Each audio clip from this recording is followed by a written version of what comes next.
Oui, je sais, t'en as marre de la musculation classique et toi ce que tu veux c'est du changement, c'est de la variété. Parce que tu sais pertinemment que c'est pas en faisant de la musculation ou quoi que pour toi c'est peut-être pas la meilleure manière de prendre du muscle. Et sache qu'il y a d'autres méthodes, pas forcément que la mienne, qui existent pour prendre du muscle sans être lent, sans être lourd.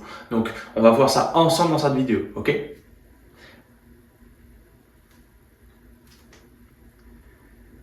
Forcément, je peux te comprendre que tu t'ennuies si jamais tu fais des séries traditionnelles, si jamais tu fais tes exercices sur des machines de musculation, alors que tu sais pertinemment que en dehors de la salle, tu serais peut-être pas capable de grimper à la corde, tu serais peut-être pas capable de déplacer un tronc d'arbre ou quoi, de courir vite, de courir longtemps, d'être mobile, tu vois, de déplacer des charges qui font quelqu'un de toi de fonctionnel. Ok, je vais regarder un peu mes notes à gauche, etc. pour que j'oublie vraiment rien, comme ça tu as une vidéo de qualité, d'accord? Donc, le truc c'est que le problème en soi, c'est pas toi. Toi, tu te dis que t'es différent, que la musculation, ça te saoule, c'est ennuyeux. En fait, la musculation, c'est bien dans un premier temps pour que tu connaisses ton corps, etc., pour que tu saches te connaître, tout simplement, pour que tu sentes un peu tes muscles travailler. Mais finalement, la finalité, c'est quoi? C'est que tu sois juste musclé ou que tu sois musclé, fort, endurant, mobile et plein d'autres qualités athlétiques que je cite nombreusement dans mes vidéos. Je pense que la question elle est vite répondue. Donc en fait, là, le problème, c'est pas toi, c'est la méthode que tu utilises. Parce que forcément, toi, tu veux être rapide, tu veux être agile, tu veux devenir vraiment un homme masculin, tu vois. Un homme masculin, c'est pas quelqu'un qui est juste musclé, c'est quelqu'un qui sait faire plein de choses, qui a un panel de compétences extrêmement développé pour qu'il puisse subvenir à toutes les situations de la vie quotidienne finalement. Et c'est pas juste en faisant la musculation que tu vas subvenir à ces compétences-là. Du coup, tu auras bien compris. Là, le truc, c'est que on va aborder plusieurs parties. La première partie, ça va être le vrai problème de la musculation classique. C'est simple. Le vrai problème, c'est quoi? C'est qu'en fait, toi, t'as pas envie de devenir bodybuilder. Toi, t'as envie de devenir athlétique, d'accord? La différence entre bodybuilding et athlétique, c'est que bodybuilding, tu vas t'entraîner essentiellement pour les muscles, d'accord? Donc développer la partie externe du deltoïde postérieur ou je sais pas quoi, tu vois. C'est très bien, hein. Peut-être que si tu kiffes ça, du coup, t'es pas tombé sur la bonne vidéo. Toi, si jamais tu restes sur cette vidéo, c'est sûrement que voilà, tu veux faire plus que de la simple musculation.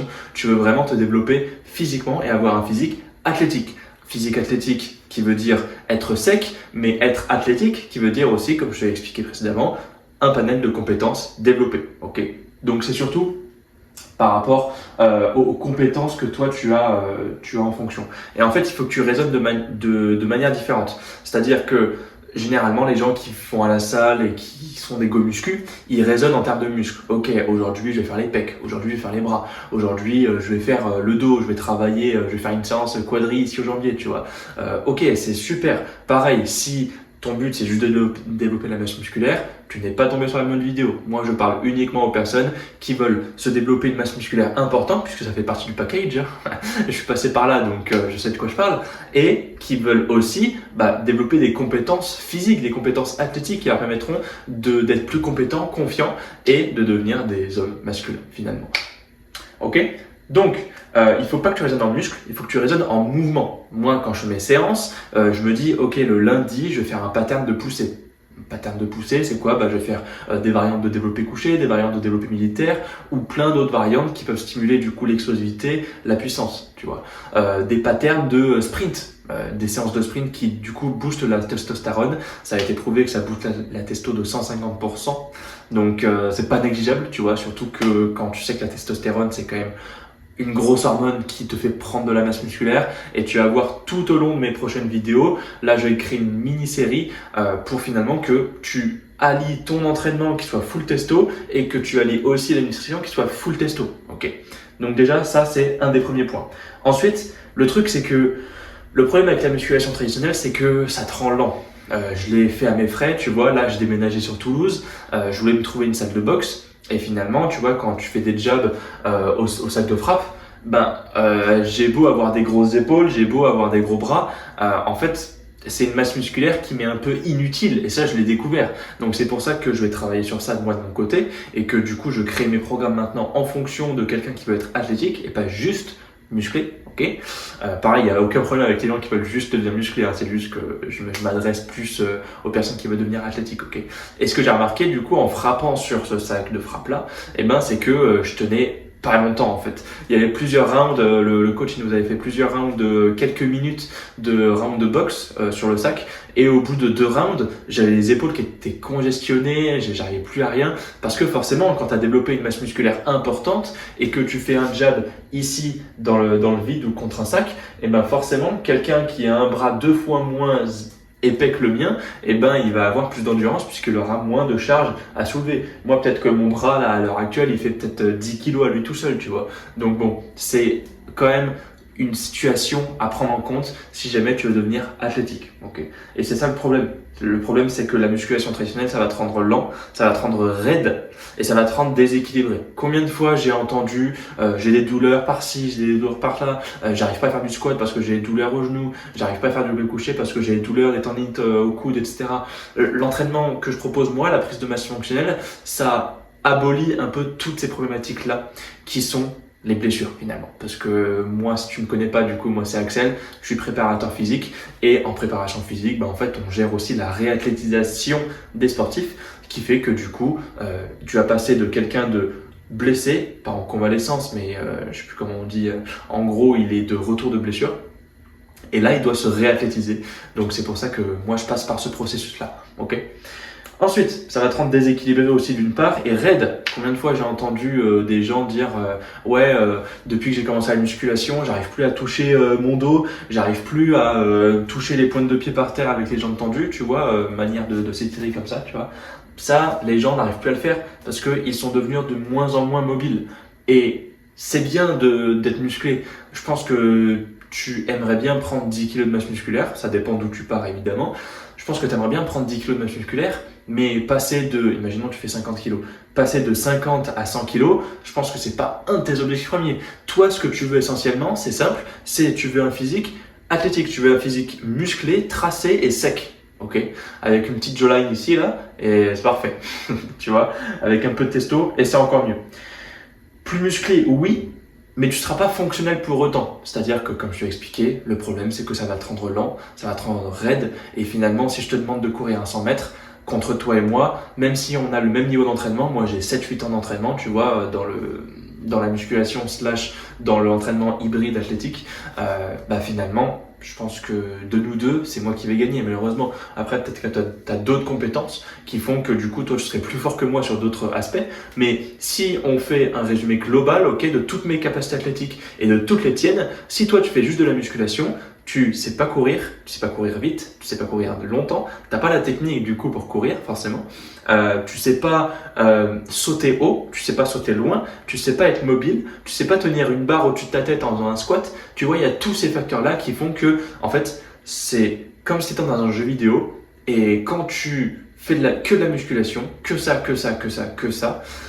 et ben finalement tu masterises que la compétence musculature. Et tu masterises pas les autres compétences que sont, comme je te l'ai expliqué, rapidité, explosivité, etc. Ok ? Ça, c'était pour la partie 1. Et sachant que l'entraînement en musculation, il est quand même assez ennuyeux. Alors oui, tu vas changer un peu des exercices, mais généralement, les débutants, ils commencent par un full body parce que finalement, un full body, tu vas le faire peut-être 2-3 fois par semaine, ce qui va faire que tu vas répéter les mouvements et tu vas avoir un apprentissage beaucoup plus qualitatif que si tu faisais du split. Tu vois, déjà, si tu fais un split et que t'es dopé, et que t'es pas dopé justement, je sais pas qu'est-ce que tu fais, mais certes t'as de la variété, parce que du coup tu vas devoir attendre une semaine avant de refaire le muscle que t'as ciblé, etc.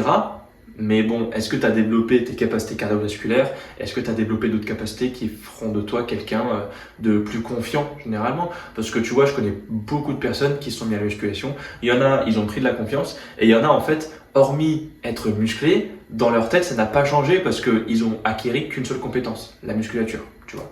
Donc ça, c'est à prendre en compte aussi. Et c'est vrai que c'est ennuyeux parce que c'est pas en accord avec ton objectif. Toi, ce que tu veux, c'est être athlétique. Tu vois, c'est pouvoir courir loin, longtemps, tout ce que tu veux. Et finalement, quand c'est pas en accord avec ton objectif, tu sens que tu ralentis la cadence, etc. Si ça te correspond pas, tu vas peut-être trouver un autre sport à côté. Mais en fait, le problème, c'est pas le sport en lui-même, c'est la manière dont tu t'entraînes. Ok, comme je te l'ai dit, raisonne en pattern de mouvement et pas en muscle.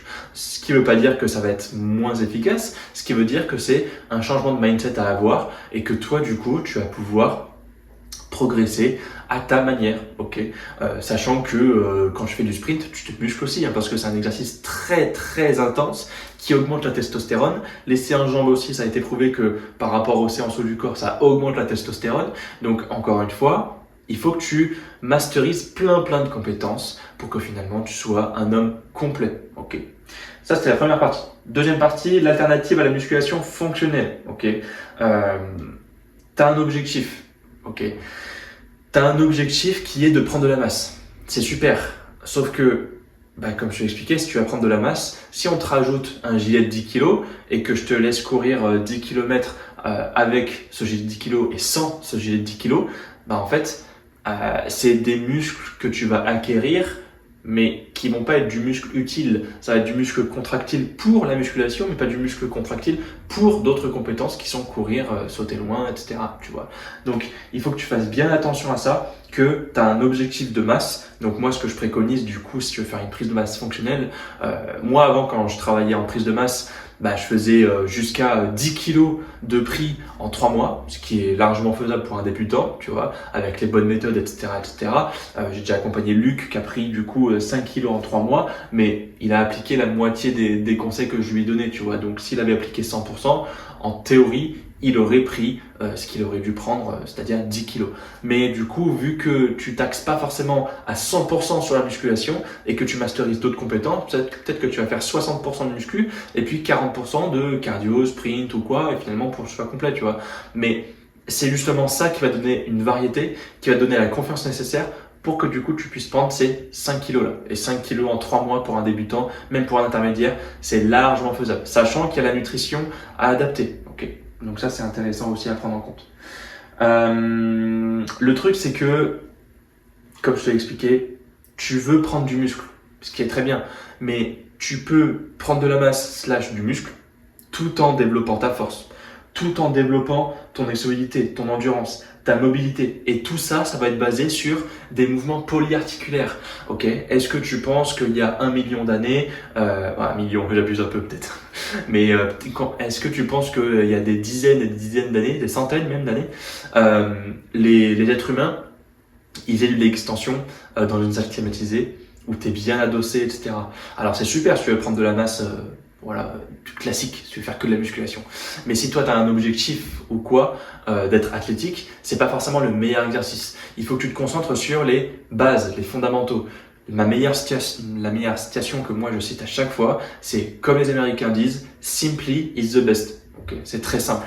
Et finalement, dans tes entraînements, tu vas retrouver des variantes de squat, des variantes de fente, des variantes de développé couché, des tractions, des front squats, plein de choses, des variantes de swing, des variantes d'abdos qui vont faire que du coup tu vas devenir quelqu'un de plus sec de base. Et puis même tu vas t'en sentir plus confiant parce que tu auras masterisé plusieurs compétences. Et des variantes aussi de sprint, puisque c'est intéressant aussi de savoir courir, de savoir sprinter. Ok. Comme ça, tu as un point de repère aussi par rapport aux autres. Parce que peut-être que ton pote, il fait 10 kilos de plus en muscle que toi, mais si tu lui demandes, viens, on se fait une séance de sprint vendredi soir, on se fait ça, il va dire, ah non, moi je reste à la muscu et tout. Sauf que lui, il va devenir extrêmement lent et toi, du coup, tu seras plus rapide avec un physique extrêmement sec, alors que lui, il ressemble à un nuage, tu vois. Il ressemble à la mascotte des pneus Michelin, tu vois. Il ressemble au mec blanc, là. Donc j'imagine que t'as pas envie de prendre 10 kilos dans le vide, t'as envie de prendre 5 kilos sec bien plutôt que 10 kilos avec 5 kilos sec et 5 kilos de gras. Je pense que on est tous les deux d'accord là-dessus. Ok. Il faut que tu saches une chose, c'est que ton corps, il est pas fragile. Ok, ton corps n'est pas fragile, il peut encaisser plusieurs entraînements par jour, il peut encaisser la dette de sommeil, il peut encaisser des entraînements extrêmement difficiles au début. Donc évidemment, si tu commences à peine la musculation, tu vas pas commencer dans le dur directement. Il va falloir un programme et c'est exactement ce que je fais moi avec mes coachés. Il faut que tu fasses un programme extrêmement progressif sur la durée pour que finalement, arriver au début et à la fin de la progression, tu puisses envoyer la pâtée sur toutes les séances, sur toutes les putains de séances, d'accord? Il y a vraiment ça à prendre en compte, c'est-à-dire que c'est l'intensité couplée à une technique d'exécution de l'exercice parfaite qui va faire que tu vas prendre de la masse. Ok, c'est aussi simple que ça. Oublie les trucs de RPE, RIR, je sais pas quoi, oui, telle technique, c'est mieux. Tu te donnes à fond sur les exercices. Alors forcément, quelqu'un qui met 90% d'intensité avec 100% de technique ira beaucoup plus loin comparé à quelqu'un qui met 100% d'intensité avec 70% de technique, tu vois. Le but, c'est de te défoncer, mais te défoncer avec une bonne technique, un bon tempo d'exécution pour que finalement tu te sentes extrêmement bien par la suite. Ok. Ton corps n'est pas fragile, puis même la musculation fonctionnelle, donc faire une prise de masse fonctionnelle, finalement, c'est plus ludique. C'est plus ludique. Est-ce que tu as déjà vu quelqu'un de malheureux qui court, qui sprint, qui fait des variantes, et puis même les entraînements sont largement moins longs en fait. Ils sont peut-être plus fréquents, mais ils sont moins longs. Par exemple, tu rentres à 20h du taf, tu peux largement te faire une séance de 30 minutes de cardio, tu vois. Alors que si tu avais été à la salle, bah tu aurais passé peut-être 1h30 là-bas. Tu vois, en fait, il y a plein de choses à prendre en compte. Pareil, si tu sais pas comment programmer des séances pour développer la force, des séances pour développer l'explosivité, ou une séance qui combine tout, ou certaines parties ou quoi, eh ben, t'as un lien dans la description, tu prends un appel avec moi, et comme ça, je te dirai tout et je te fais découvrir ma méthode The Main Character. Si ça te va, tu prends un lien, tu prends une petite boîte de popcorn ou quoi, tu prends ton lait cru, alors là, je l'ai pas, tu prends ton petit lait cru, et puis on va se boire ça ensemble, on va discuter de ça, ok? Maintenant, tu pourrais te dire, c'est quoi les intérêts, c'est quoi les bénéfices de la musculation fonctionnelle? Le bénéfice, c'est que tu vas te sentir beaucoup mieux comparé à quelqu'un qui fait juste de la musculation. Tu vas marcher dans la rue, tu vas te dire, en fait, dans ta tête, tu vas te dire, ah ouais, ok, je marche. Tu regardes les gens, déjà, rien que tu fais de la musculation, tu te sens meilleur que 90% des gens dans la rue. Ok, maintenant, imagine, t'es musclé, tu sais sprinter, tu sais courir vite, tu sais courir longtemps, tu as déjà fait un 10 km, tu as déjà fait un semi-marathon, moi c'est mon cas, j'ai déjà fait un semi-marathon, c'est la plus grande distance, j'aimerais bien faire des distances plus longues, faut juste que je me prépare, parce que pour le semi je m'étais pas préparé, mais voilà, ça c'est une petite aparté. Et tu sais t'accroupir, ok, sans avoir le dos rond, tu sais tenir une barre au-dessus de ta tête en faisant un squat, tu vois, donc faire un overhead squat, tu sais marcher sur les mains, tu sais faire plein de choses, et donc en fait, là, tu te sens pas plus meilleur que 90% des gens, tu te sens meilleur que 99,9% des gens. Ok, donc c'est très simple. Et donc du coup, tu as une confiance en toi qui va venir, qui est extrêmement importante, qui est extrêmement grande du coup, forcément. Moi, il y a eu un avant et un après musculation fonctionnelle. Ok, une prise de masse fonctionnelle. Moi, durant toute ma vie, j'étais en prise de masse et vu que toi comme moi, on est un peu maigre, moi j'ai commencé maigre, toi peut-être que tu es maigre actuellement ou que tu es considéré comme quelqu'un avec un peu de muscle mais qui est très sec, en fait tu as tout intérêt à faire une prise de masse fonctionnelle. En plus c'est parfait pour toi puisque ton poids du corps est assez faible, c'est pas contre toi, ton poids du corps est assez faible, donc forcément si tu vas sprinter, faire du cardio, déjà le cardio tu vas voler. Tu vas voler le cardio. Le sprint, tu vas aller sur la lune, tu vois, tellement t'es léger. Donc forcément, en fait, il faut que tu profites de cet avantage-là d'être léger pour que tu puisses faire une prise de masse. Donc, t'apporter de l'énergie via la nutrition, on en parlera juste après. T'apporter de l'énergie via la nutrition, tout en ayant un entraînement qui est adapté à toi, puisque c'est beaucoup plus difficile de faire du coup tu feras une prise de masse, mais une sèche fonctionnelle, tu vois. Donc perdre du gras et faire la méthode d'entraînement que je te préconise, c'est-à-dire faire un entraînement hybride, un entraînement athlétique, quand tu pèses 150 kg ou quand tu pèses 110 kg, on va être plus raisonnable. Tu vois, c'est beaucoup plus difficile quand t'es gros de faire un entraînement athlétique que quand t'es maigre. Donc ça, c'est à prendre en compte aussi. Ok. La nutrition. La nutrition, c'est simple, c'est aussi à combiner avec une alimentation ancestrale. J'en parlerai dans une prochaine vidéo la semaine prochaine, ok. L'alimentation ancestrale, c'est simple, c'est full prot, full gras et que des aliments qui sont extrêmement avec une importance quand même prépondérante pour les micronutriments, d'accord. Par exemple, très simple, vaut mieux que tu privilégies la viande rouge à la viande blanche, puisque tu as beaucoup plus de micronutriments dans la viande rouge que dans la viande blanche. Si t'es vegan, ne reste pas sur cette vidéo. Si t'es vegan, ça sert à rien que tu restes, parce que là, il y a que des trucs base animal, ok. Moi, je vais te conseiller du lait cru, je vais te conseiller du fromage, je vais te conseiller du foie de veau. Tu vois, le foie de veau, c'est un super aliment. Le foie de veau, t'en manges juste 100 grammes par semaine, tu as tous tes micronutriments qui sont comblés dans la semaine. C'est-à-dire que tu manges juste 100 grammes de foie de veau par semaine. Ok. Franchement, je pense que tu peux le faire. C'est pas si dégueu que ça. Avant, tu vois, je détestais les abats. Et maintenant, en fait, quand tu fais un switch dans ton cerveau, qui est le suivant, c'est-à-dire, moi, je veux être performant, je veux être athlétique et je veux avoir de la testo, je veux être full testo, ok. Et ça va se ressentir sur ton visage. Avant, j'avais le visage un peu boudonné, etc. Même si j'étais sec. Mais en fait, quand tu as de la testo, tu as une jawline qui se fait pratiquement automatiquement, tu vois. Tu as des muscles qui se dessinent pratiquement automatiquement, sans que tu rien à faire. Parce que justement, tu consommes de la viande animale et tu consommes ce à quoi tu veux ressembler. Ok. Donc, foie de veau, nickel, tu vois. Viande rouge à balle, alors pas H24. Évidemment, il faut que tu laisses place à de la viande blanche, mais je te rassure, tu vas pas mourir parce que tu vas avoir un cancer en mangeant de la viande rouge. Ça, c'est des conneries. Juste que tu peux manger ce que tu veux en étant varié. Moi, si je peux donner une petite recommandation comme ça, c'est pas des pourcentages scientifiques ou quoi, hein, c'est ma vision des choses. Après, à toi de l'adapter ou pas à ton cas. Moi, ce que j'aime bien dire, c'est, allez, tu vas prendre peut-être 60-70% de viande rouge et le reste, ça va être de la viande blanche. Tu vois. Et varie les viandes rouges aussi, pas tout le temps du bœuf. Tu peux prendre de l'agneau, tu peux prendre d'autres choses qui font que du coup, tu vas être rassasié et tu vas découvrir un peu des goûts par-ci par-là. Ok. Donc ça, c'est aussi à prendre en compte. Ok. Donc nutrition ancestrale. Je te laisserai te renseigner ou je te laisserai patienter jusqu'à la prochaine vidéo, tout simplement. Ok.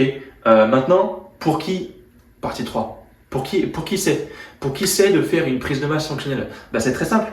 Pour qui c'est fait pour toi si la musculation t'ennuie, si tu veux de la variété dans tes entraînements et tu veux réellement, sincèrement t'amuser quand tu t'entraînes. Ok. Ludicité, je ne sais pas si ça se dit. Tu veux quelque chose de ludique, quelque chose qui te stimule, ok. Parce que généralement, la majorité des gens que je vois à la salle, il y a peut-être 1% d'ego muscu. Comme moi, tu vois, je l'étais avant, 1% qui vont me dire ah ouais, je vais faire une grosse séance pec là, ça va me buter, j'ai hâte de faire ça, tu vois. Mais sauf que la majorité des gens, les gens lambda entre guillemets, et j'imagine que si tu regardes ta vidéo, tu ne veux pas être lambda, tu veux pas être quelqu'un de moyen, ok, tu veux être quelqu'un d'extraordinaire, j'imagine. En tout cas, moi c'est mon cas, donc j'espère que je t'inspire à ce niveau-là. Toi, tu veux être différent de la masse, d'accord.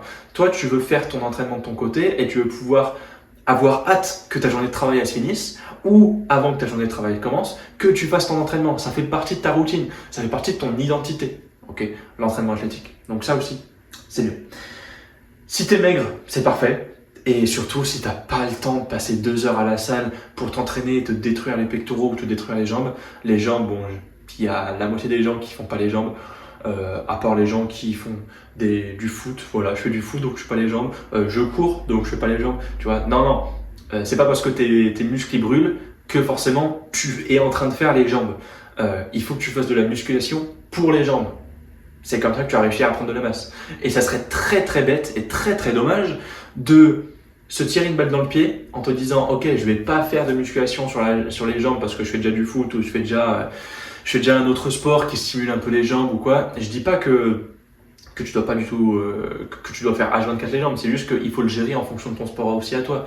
Si tu fais un sport qui stimule beaucoup les jambes, par exemple le cyclisme, les cyclistes ils ont des jambes ultra musclées, pas parce qu'ils font juste du cyclisme, mais parce qu'ils adaptent leur schéma d'entraînement, qui est le cyclisme, un sport quand même à haut volume d'entraînement, hein. Ils se tapent des milliers de kilomètres, enfin pas des milliers, des centaines de kilomètres par semaine, les cyclistes un peu plus aguerris.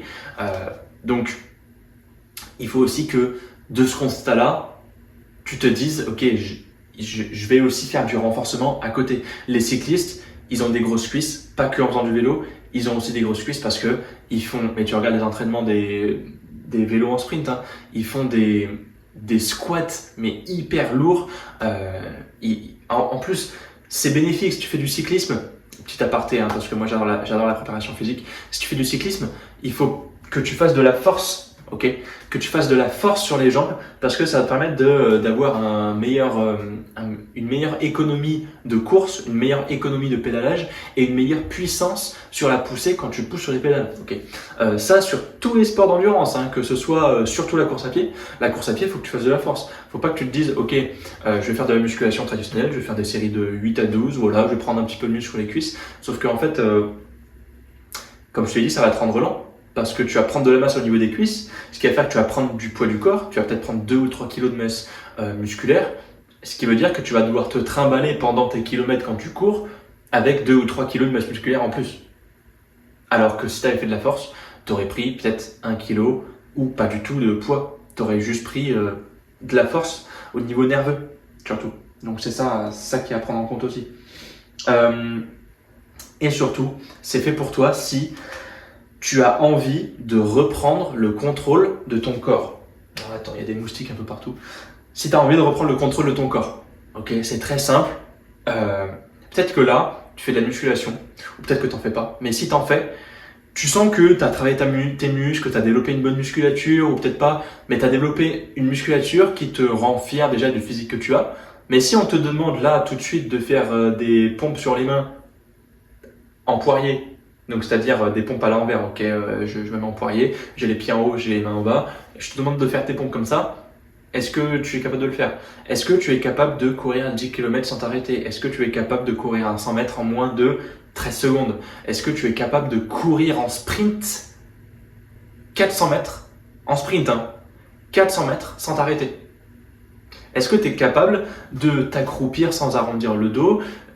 Est-ce que tu es capable de faire toutes ces choses-là? En fait, c'est ça, c'est un niveau de compétence à avoir.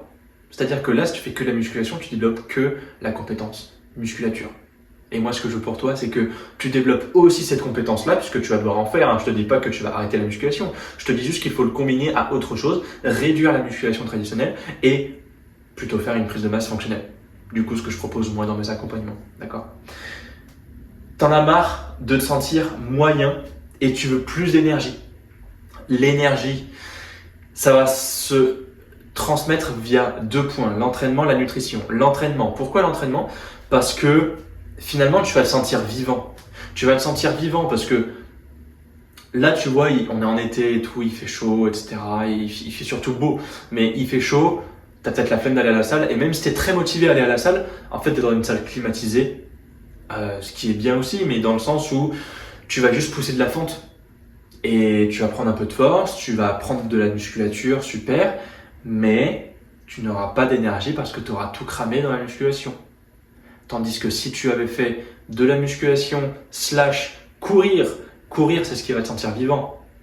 Sprinter c'est ce qui va te sentir vivant aussi. Couplé à ça, une bonne alimentation, une alimentation pas juste pour remplir ton quota de calories, une alimentation aussi pour te donner plus d'énergie, te donner un pic de testostérone qui va te faire sentir homme, ok? Qui va faire de toi un homme, tout simplement. Voilà. Je pense que j'en ai fini aujourd'hui pour cette vidéo. Écoute, si la vidéo t'a plu, si la vidéo t'a plu, pardon, like la vidéo. Et si jamais tu veux rejoindre mon accompagnement ou tu veux juste qu'on discute ensemble, voilà, de ton problème actuel, de si tu veux faire une prise de masse fonctionnelle, si tu es plutôt en sèche ou quoi, et que justement tu veux développer tes compétences athlétiques tout en ayant plus de testostérone et en devenant plus masculin, je te conseille de cliquer sur le premier lien dans la description. Tu as plein de cadeaux aussi par la suite dans la description. Et du coup, je te laisse cliquer là-dessus et on se retrouve de l'autre côté. Allez, ciao mon samouraï.